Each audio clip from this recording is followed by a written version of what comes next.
It's tonight, tonight as we play more of Dubbo's best music from the 80s to now. And of course, I'm out of here. 13 past 8. That's what the Mayor's going to say at the end of this interview. I'm out of here. Good morning to Matthew Dickerson, the Dubbo Regional Mayor. How are you? Good morning, Brett. I'm very well. Thank you very much. Thanks for having me on. Thank you for coming in once again. We like to catch up with you every fortnight here at Zoo FM, which is great news. And we always appreciate the fact that you are quite open about things that happen at Council. Now, Exercise Phoenix, it was an emergency services exercise scheduled for Saturday. It's a mock sort of exercise, but it was canned due to the rainfall over the weekend, unfortunately, on Saturday morning. I was really looking forward to actually going out there and watching some of the Operation Phoenix.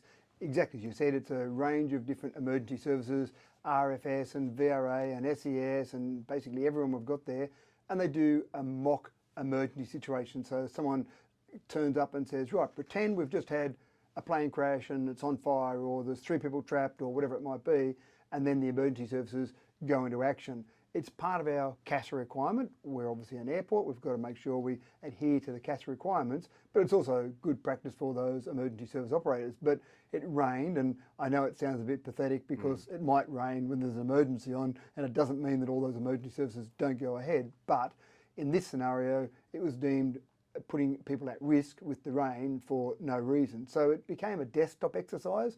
So essentially, rather than doing it out on the airfield and doing it as a physical exercise, they did it more as a mental exercise and sat around in a room together and said, right, now, if this happened, what would occur after that? And then the various services talked about that. Not as interesting or as exciting to watch as actually watching the real thing happening on the ground. And just for our listeners to know, CASA is the Civil Aviation Safety Authority. Would it not be a good idea, though, to actually have one of these in the rain, even if it puts people's lives at risk? For what you said, this could happen really when it's raining or when there's thunder, and we experience thunderstorms and electrical activity out here all the time. I understand we don't want to put people into situations where their safety is, sort of jeopardised, but would it not be good to have these in the rain? Well, it really was just coming down to putting people at risk unnecessarily.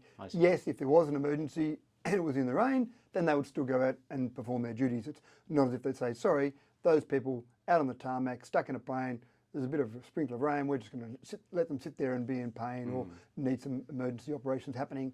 So obviously in this scenario, it didn't need to happen. There was no necessity for it to happen on that day, at that time, in the rain. So the decision was made to not put people at unnecessary risk. Do the emergency services that participate, are they aware of the situation before it happens, this mock emergency, I guess, it's just a test, I suppose? No, they don't know exactly what the emergency is going to be. So that's the idea of it. It's, here's a scenario presented to you.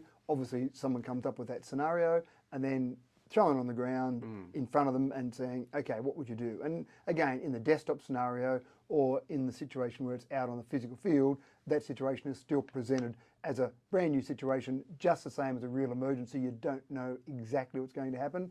You just have to be able to respond, and they have to all work together. And that's one of the great things about the various emergency services we've got here. And I've said it many times, if I'm going to have an accident, if I'm going to be in trouble, if something's going to happen to me, I want it to happen here because we have got some unbelievable emergency services and some unbelievable personnel, many of whom are volunteers that are out there ready to go out and help me or anyone that has an accident. So we're in a pretty lucky situation. How many of these happen throughout the year? I don't think we have them even every year. Oh, okay. I'm not sure how often they happen, but certainly it wouldn't happen more than once. It might be every second year, for example, we've got to do it. I don't actually know the exact time frame though, sorry, as to how often we have to do them. Again, the main reason we do it is for a CASA requirement. The last one I remember was when Inspector Dan Skelly worked out here in Dubbo before he moved, and I think that was, a couple of years ago? Yeah, it would have been a few years ago. So it might even be every 4 years. So I don't actually know, sorry, Brett, exactly how many times you've got to do that in any set time frame, but you do have to do it as part of that CASA requirement. So now, I guess we just have to wait for the next one when we get told. Well, presumably the desktop assessment will be enough to satisfy CASA's requirements. I see. It may be that they want a physical one still, but my understanding was that the desktop assessment was enough to satisfy CASA. And really it's making sure you've got the personnel, you've got the emergency services, they're all communicating together. I've been out to the RFS in their emergency response room, and there are various spots for different emergency services there, all working together, and I do find they do all really work well together. No one's arguing about, this is my turf, this is my area, you go away. Everyone says, how can we solve the situation together in the best possible way? All right, ordinary meeting of council held last Thursday. A few things came out of that. One thing that I want to drill down on is council has resolved to help the Macquarie Conservatorium here in Dubbo with some accommodation. The vote, how did the vote go? Everyone on side, all of the councillors? So it's an interesting thing. I say that the vote's irrelevant. Now, the vote is a matter of public record. The vote was 8-2. There were two councillors that voted against what the final resolution of council was. I was one of those two councillors. But once the vote happens, just in the same way once an umpire puts up their finger, ignore DRS for a moment, but the decision's made. Now, if you read section 226 of the Local Government Act, it describes the duties of the mayor. Section C of that says that the mayor is a spokesperson for the decisions of council, essentially. So from my perspective, I voted against it. That's irrelevant now. Once the decision's made, I'm fully in favour of what occurred, and I'm happy to talk about that positively all day, every day, because A, that's my role, and B, there's no good arguing about something and still carrying on about something. You lost the vote, move on. And so that's fine. I think what we'll have with the Conservatorium is fantastic for Dubbo. It is a really good organisation for Dubbo. There's no doubt about it. It attracts people to Dubbo, both on a temporary basis to come and be in Dubbo to actually have musical lessons, but also people who move here, they look at a whole range of facilities. They look at what schools their kids can go to, what sporting facilities there are, what musical education facilities there are. So what we've agreed to do is the Carpet Court building, which is the building beside the Regional Theatre and Convention Centre, is empty, it's vacant at the moment. Council owns that. So we'll be giving them that building on a 5-year lease at a peppercorn rate, so basically $1 a year. They'll be responsible for repairs and maintenance on that building. They'll be responsible for a fit out. They've said they'll spend about $700,000 on a fit out. So that will be a fantastic use of that building. And around that area there where the theatre is, central to Dubbo, I think will be a great spot for that. There's good parking around there, so that's obviously good for when parents are dropping off their kids to go and have lessons as well.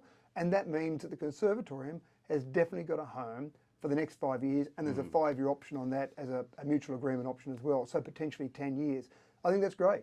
I think, with all due respect to you and the other councillors, it's important to us about the vote because there's other organisations out there that haven't received the same help, and we know from it being reported in the media and coming from council letting us know as well that the bank of Macquarie Conservatorium is doing really well with just on $1 million in the bank. They could pay for their own accommodation. So how do you sit there and say that the vote isn't, something that's important when we all think it is? So when I say the vote's irrelevant, what I would say to the public and to councillors, before a resolution of council, put your points forward, be on the media talking about it, have your opinion, talk to your friends, even in the council debate, and there were different opinions in the council debate, so everyone's putting their point of view forward, and that's good, healthy democracy. That's not infighting, or that's not councillors at each other's throats. That's good, healthy democracy. People have got opinions and they put their views forward without fear or favour. They don't think that they're going to be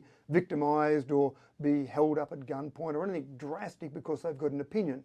But then once the vote occurs, as I said, it's a bit like the umpire putting up their decision.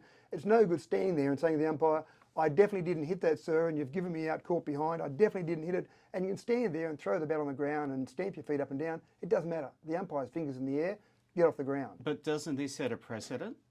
Well, the vote is nothing to do. So the individual vote is where I say it's irrelevant. So whether it was 6-4 or 7-3 or unanimous, that to me is irrelevant. Once it's a council resolution, it's a council resolution, and all councillors who have argued the toss whichever way say, that's it, end of story, let's move on. Now, the precedent issue is a separate issue altogether. My point there that you're talking about really comes down to the teamwork. You might even be, and I'll take a sport example again, on a footy team, and you're talking about some tactics against another team, and you might all put your points of view forward about what tactics. And then when the tactics are decided by the team, there's no good if 3 members of the team go and say, we're not playing those tactics, we're playing ones that we think are better. You've got to work together as a team, and that's the team of councillors. So we've got to work together as a team. Let's simplify the question. Does it make it more easy for other service organisations or other community organisations to come and get money and accommodation from council? So then that's a separate question. Now, if other organisations feel that it's open slather to come and see council and get some money from council, because the value of this is probably around $70,000 a year rent we could get on that building. So that's effectively a financial contribution to the Conservatorium. Any organisation in the past and in the future has always been able to come forward and say, can we have some financial help? Each organisation, each application will be dealt with on its merits. It doesn't mean that suddenly 10 organisations are going to go and get $70,000 a year. Some organisations might put forward an application of some description because they suddenly realise that maybe they could and they hadn't realised they could before. But again, we as councils would have to deal with that on its merits, and we've still got a budget to work towards. So we've got to make sure we can fit all that within the budget. Part of the logic for this reason was that at the moment, the Carpet Court building is not being leased out. So we're not receiving $70,000 a year in income. So it's not a loss to the bottom line. It's a potential loss. We could have received that if we rented that building out in the future, but we aren't getting that money at the moment as it stands. So I think it was a bit easier for councils to make that decision. We don't have 10 random buildings just sitting around the city somewhere that we're just begging to lease out to someone or give away to some organisation. So maybe it was a bit of good timing from the Conservatorium as well in that respect. But I'm not necessarily inviting organisations to come and put all your applications in, but anyone can do it, and each one will be debated and argued. And this has been going on for several weeks in the public arena, and that's good and healthy open debate. We talked about it after the committee meetings a fortnight before the council meeting. There was a discussion of one direction was headed down the path at that particular point in time. Now it's changed direction from there, but again, all of this is good, healthy, open, transparent debate. All right, I want to use the word heated debate, but you're using healthy. Another healthy debate, pool management should go out for contract. Tell us about that. Yeah, that is, again, it was another healthy debate, thank you, good usage of the term there, because again, this is one where for probably 30 odd years it was externally contracted in Dubbo's case. In Wellington, it was a little bit different. They part externally contracted. So the management of the pool, the staff employed at the pool, the maintenance of the pool was all done internally by Wellington Shire Council, but the canteen and the entrance area were externally contracted. So it was kind of part out and part in. And about 2019, from memory, it was all brought internally. There was no business case or no real reason as to why to bring it internally, but the decision was made by council at the time, bring it all internally. And one of the challenges for council having that particular operation managed internally is this is a business that's open for 6 months of the year. We need the pool in summer. We don't have ice skating there in winter, for example. So it's closed down during winter. When you employ people at council, well, what do you do for them for 6 months of the year? So you end up with most of the staff employed being casuals. You have several full-time people that are there, and then you've got to find other things for them to do for 6 months of the year when they're not managing the pool. So the decision was made by council to go back and advertise it to be external. Now, we didn't put it out to tender because a tender is very prescriptive about what you want. We've actually said we're going to go out for a request for proposal. So people can put in a proposal that might be what they see the image as being. Now, we've got a particular view, but we're not saying that's the only view. So, for example, people could say, I'll manage all 3 pools, or I'll manage just one of those 3 pools, or I'll do it in this way, or I want to do certain add-ons or certain maintenance. So there's a whole range of options there, and it could be a large national organisation that puts in a proposal. It could be small businesses that put in proposal. Again, ultimately, we want to get the best outcome for the community. And the real decision by councillors, I think, was made around the fact that it's costing us so much at the moment to have the pool internally. It's more expensive than having it externally, and that means we've got less money to spend on road repairs. So what I'm hearing you say is that the local jobs that are already there, we won't lose the jobs, but obviously people may have to reapply for those jobs. So they were casual jobs. Most of those jobs were casual jobs anyway. Yeah. So they don't have a guaranteed job for next summer anyway. And then if it's ABC Proprietary Limited, it's got the pool management contract, then if those same casuals that work for Dubbo Regional Council last summer want to work for ABC Proprietary Limited next summer, then again it would be a process, and they'd probably say, I did some casual work last summer. Oh, good, you've obviously got some experience here. Again, there were a couple of full-time people there, and they'll have to be managed through any sort of process when we've got positions that are no longer needed. But we've always got positions advertised at council. They may find another position in council or somewhere else. I don't think it's hard to find a job at the moment. If you want to work, I think there's a lot of jobs out there for people. So again, we as councillors can't make a decision that's the best for 55,000 people based on not wanting 2 or 3 people not to lose their full-time job. Not to diminish those 2 or 3 people, but you really are always trying to make decisions that are best for the overall public interest. And sometimes that means that a couple of people, their jobs might change. Matt, I'm really over time, but I wanted to talk to you about the launch of the 23-24 budget for public exhibition. So I'll do that very quickly for you. The draft budget was approved for display purposes by council. It's on display as of today. It goes through to the 29th of May on display, and submissions are open during that time. I encourage people, have a look, find bits of interest to you, find areas where you think we might need to change our priorities, and that's what it's all about. We've got a limited amount of money, change the priorities there, put those submissions in. I guarantee that we'll read all of those submissions and take them into account. We may not do everything that people ask us to do, but we're trying to balance the overall city. And there's a review of rate structure for 23-24 as well.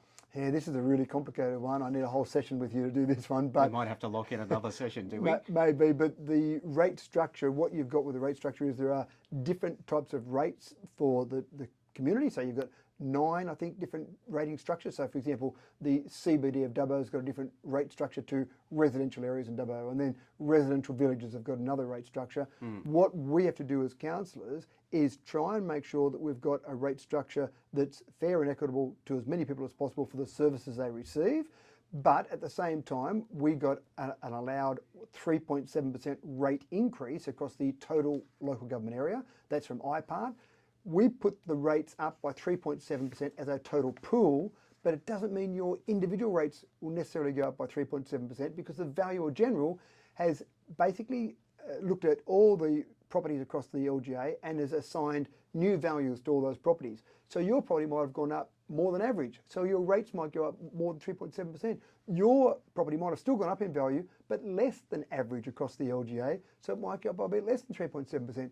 Geary was the big winner and loser out of this. Geary property values went up more than any other rating area across the entire LGA, which sounds great if you're a property owner in Geary, because it means that the value of your property's gone up. But it also means your rates are going to go up by more than the average because of that Valuer General value. So it is very complicated, and I can go into much more detail, but you said we're running out of time. Absolutely. But keep an eye on that. Have a look at that. There's all the information there on the website to look at anyway. I appreciate you coming in. We'll have to lock in another session with you, probably wanted a fortnight. Otherwise, we might need a new one. Thank you, Matthew Dickerson. Enjoy your fortnight, and I hope things go well this week for you next week. Thanks, Brett. Good to chat. Here at Zoo FM, it's just on, what time is it, Matt? 8:30, so national news time.